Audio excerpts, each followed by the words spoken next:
Now let's look at the last use case, advanced analytics for monitoring and oversight.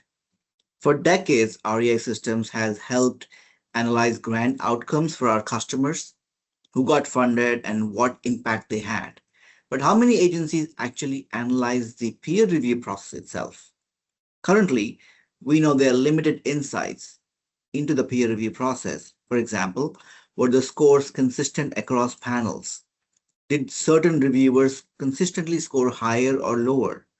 Were there patterns that might indicate bias or fatigue? Are there reports that provide this data? Now, these insights are hard to see because data lived in multiple systems or spreadsheets, well, usually in spreadsheets that only one person fully understands. But this is where the advanced analytics becomes incredibly powerful. In one program, we analyzed reviewers' scoring patterns across hundreds of proposals, and we noticed something very interesting. Scores were very consistent early in the review cycle, but became more variable later in the process. Not because the reviewers weren't careful, but because reviewing dozens of complex proposals is exhausting, and that could be a reviewer fatigue. Analytics helps programs see those patterns and improve how reviews are structured.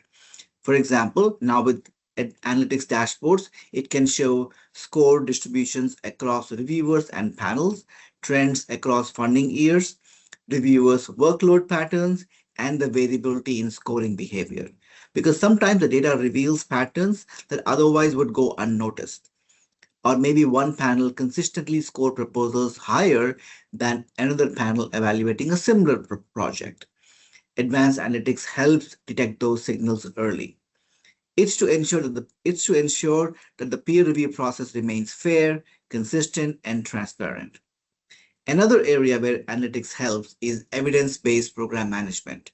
Grant and program officers can run what-if analysis to examine portfolio balance across geographic distribution, research topics, applicant types, etc. All of these help leadership make more informed funding decisions while staying aligned with the program priorities. And from an oversight perspective, this data also strengthens audit readiness, which means when someone asks, hey, how were these decisions made?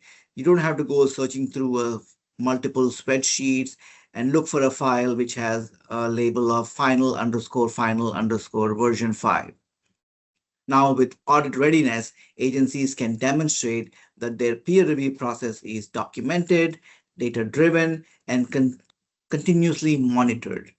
With all of these, you now will have a full view of how the peer review system itself is performing. Because sometimes data shows patterns clearly, and you start wondering, why didn't we look at it this way years ago?